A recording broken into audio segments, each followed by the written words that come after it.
the traditional demo of wrestling, the big harp on wrestling was, big numbers on the preferred male demo, 15 to 30 or whatever the demo is now.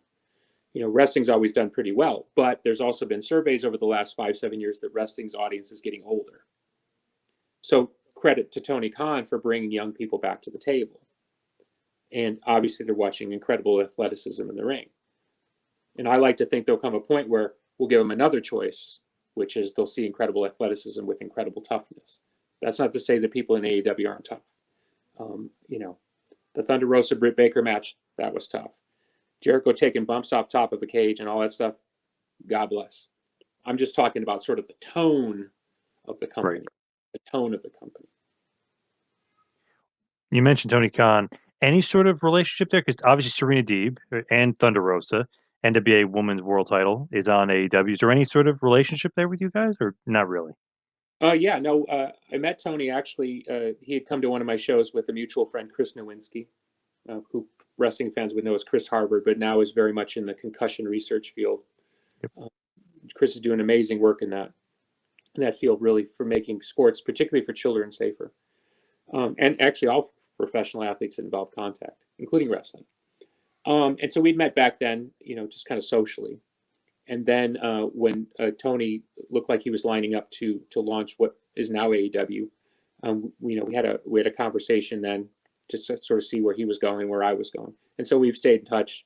And then we built a business relationship on top of that. And he's just been a great business partner. I can't say enough good things about him as how he's been in terms of the business side of the thing. Having the NWA women's title on AEW television has been super valuable to us. Tony kept the name of the brand up when we were shut down for a while due to the pandemic. And then Tony allowing his talent to come wrestle on NWA television is huge. And of course, Tony helped bring Thunder Rosa to national, international prominence, as she should. She's an incredibly talented person. So that's been a cool relationship, I think, for everybody involved. I think a lot of people, myself included, think Serena Deeb and Thunder Rosa also raised their women's division up, because their women's division was like, it's like kind of like here and there. Once you get Thunder Rosa and Serena Deeb, two of the best women's wrestlers out there, kind of raises their game too, of Britt Baker and whoever they're wrestling over there. Yeah, I mean, I think it's hard because I see it more from the inside. You can put 10 great wrestlers on a piece of paper and book them in your head. It's another thing to build a culture. And it's taken, I think, Tony a hot minute to kind of put together the way he wants to be run and how he wants it to be presented. And I think the great thing is Tony's demonstrated that when, particularly as we're talking about these talented women, as they put themselves in a position with the audience where the audience is interested, he's responded in kind and given them the spotlight. You can give somebody the spotlight, but it doesn't mean they're going to shine in the spotlight. Right. I mean, let's go back for a minute on Serena Deeb. I remember when Serena first came in WWE, and she was basically part of the Punk faction. I can't remember what it was called. She was just basically kind of working as a valet. And then she was out for a long time because of health concussion issues, I believe was the case.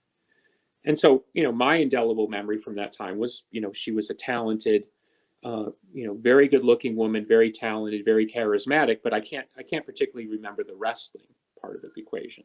And I would have people tell me through the years, oh, she might be coming back, because I think she was in kind of a pseudo retirement for a while. If I'm wrong on that, please don't quote me on that. But the point is, so I had a kind of a general impression as a fan of somebody who was talented, but had never been given the ball and allowed to run with it. If she had the ability back then, I don't remember seeing it, is what I'm trying to say. There's no mark on her, because obviously it's WWE books the way they book. But man, since she's come back at that level, I mean, talk about impress. I mean, that's what I'm saying. In my own mind, she's gone from somebody who was like, oh yeah, she's pretty talented, to like, holy cow, what a incredibly talented professional wrestler on every level. So proud to be in business with her.